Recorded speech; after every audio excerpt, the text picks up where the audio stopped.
Alors, quand je repense à mes patients qui clairement souffrent de ce qu'on appelle TDI, trouble dissociatif de l'identité, qu'on appelait avant trouble de la personnalité multiple, eh bien, donc le nom a changé pour ce trouble au fil des années, mais donc c'est la même chose, trouble de la personnalité multiple ou trouble de la dissociation de l'identité. Et ces personnes sont parfois allées consulter des psychologues, voire des psychiatres qui leur ont dit: «Non, non, vous ne souffrez pas de TDI». Et donc, on leur disait: «Non, simplement, vous êtes, déprimé, ce n'est pas autre chose que cela». Donc comment pouvons-nous, distinguer un vrai trouble dissociatif de l'identité d'une dépression ou d'autres, types de, d'affections ou de diagnostics? Et comment pouvons-nous aider ces patients en à dire: «Eh bien, voilà, je crois que les gens qui pensent souffrir de cela, comment peut-on les aider?» Et quelle est la différence entre la dissociation et le TDI? Alors ça fait beaucoup de questions, en effet. Alors, nous allons commencer par la différence entre la dissociation et le TDI. Ça, c'est une bonne question, en effet, car la dissociation est un symptôme et c'est une série de symptômes. Ce n'est pas juste un seul symptôme. Il y a beaucoup de types différents de dissociation. Par exemple, la dissociation, c'est décrocher, c'est-à-dire cesser de prêter attention et tout à coup, notre attention décroche. Et même dans ces cas-là, on peut avoir des sous-catégories.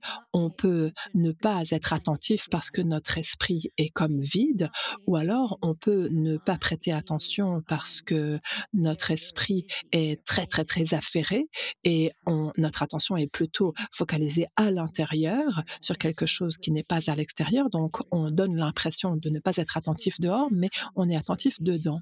Donc, il y a ce genre-là de dissociation qui, à mon avis, est la dissociation la plus familière, étant donné que nous faisons tout cela quand nous sommes fatigués ou stressés ou malades. C'est quelque chose de tout à fait normal.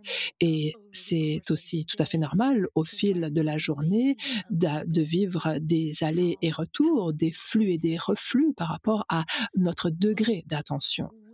En revanche, lorsque ce type-là de dissociation commence à nous entraver dans notre vie quotidienne, car nous le faisons pendant des heures et des heures, lorsqu'un patient n'arrive pas à se concentrer au travail ou avec ses enfants parce qu'il a trop décroché, il plane trop, eh bien là, on peut dire que ce genre de dissociation devient pathologique. Donc, cette dissociation-là est sur un continuum qui va de la normalité à la pathologie. Un autre type de dissociation pour lequel il y a beaucoup de symptômes différents, c'est ce qu'on appelle la dépersonnalisation et la déréalisation. Ça, ce sont principalement c'est principalement un problème perceptuel où j'ai le sentiment soit que moi, je ne sois pas réel, soit que moi, je ne suis pas réel, soit que le monde autour de moi n'est pas réel.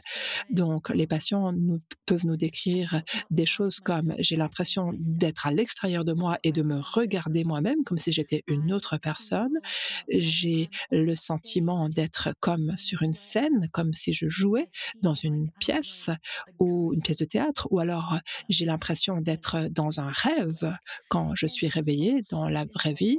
Et cela peut également impliquer toutes sortes de distorsions temporelles. J'ai l'impression que le temps avance très très lentement ou alors très très rapidement. Donc notre sentiment du temps, notre ressenti du temps devient déformé d'une façon ou d'une autre. Et parfois, on peut avoir l'impression que notre corps est plus petit ou plus grand ou déformé d'une façon ou d'une autre. Et à nouveau, c'est un continuum qui va de la normalité à la pathologie. Quand on est malade, quand on est très stressé, quand on est très fatigué, eh bien, la dépersonnalisation et la déréalisation peuvent survenir momentanément. En revanche, quand on commence à aller mieux, alors ces symptômes disparaissent. Mais il y a certains patients qui font cette expérience de façon constante, n'est-ce pas? Et là, on peut parler d'un trouble de la dépersonnalisation. Mais une grande partie de nos diagnostics de santé mentale inclut des symptômes de dépersonnalisation et de déréalisation. Par exemple, les crises d'angoisse impliquent beaucoup de dépersonnalisation et de déréalisation. La dépression peut inclure aussi beaucoup d'absorption et d'esprit comme vide. Donc, les symptômes dissociatifs sont omniprésents et vont toujours d'un continuum de la normalité au pathologique.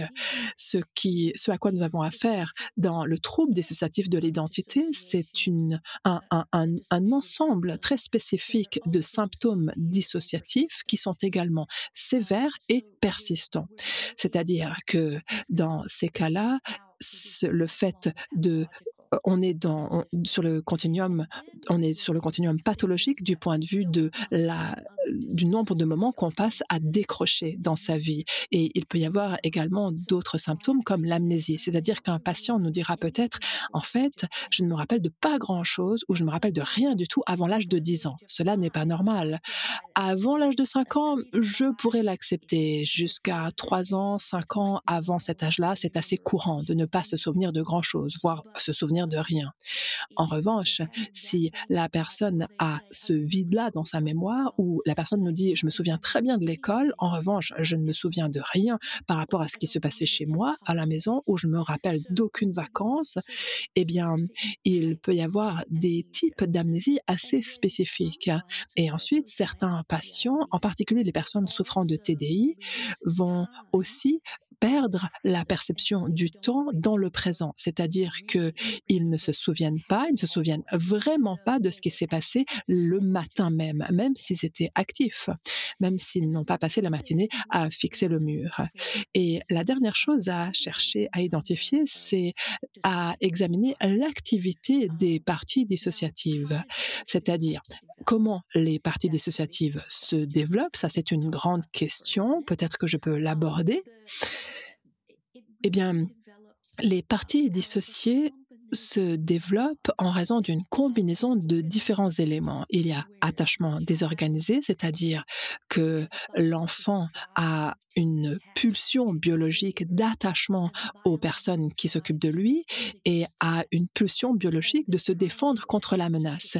Et ces enfants peuvent se retrouver à tenter de s'attacher à une personne et se défendre contre elle, ce qui est psychologiquement et physiquement impossible.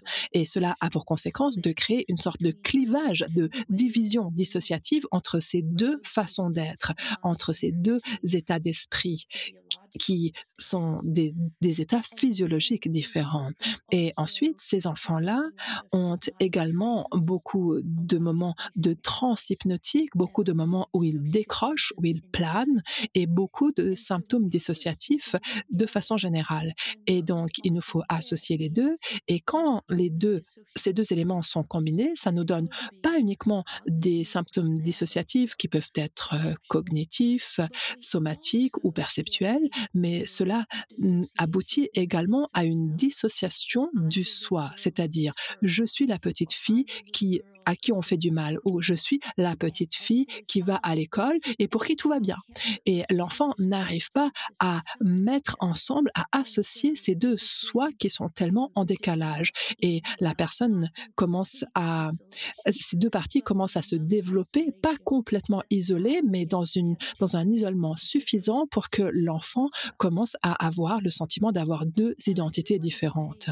Et j'aimerais dire ici que ces parties ne sont pas des personnes, d'accord? Ce ne sont pas des personnes, ce ne sont pas des personnalités complètes, ce sont différentes façons d'être soi.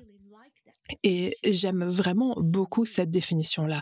Ce sont des façons différentes d'être nous, mais ces parties-là ne sont pas coordonnées, ne sont pas connectées de façon suffisante et en fait, les patients et patientes ont tendance à développer beaucoup d'évitement face à leurs parties et il y a beaucoup de raisons, et cela pour beaucoup de raisons différentes et il nous faut aider ces parties à s'associer, à se rassembler car leur envie naturelle n'est pas de se réunir. Par exemple, le soi adulte souvent va haïr le soi enfant, ou alors il y a une partie qui ressemble à l'agresseur et tous les autres aspects du patient, de son système intérieur, ont peur de cette partie-là.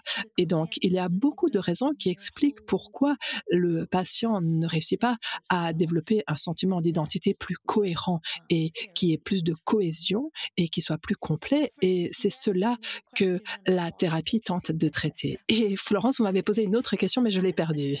Ce n'est pas grave.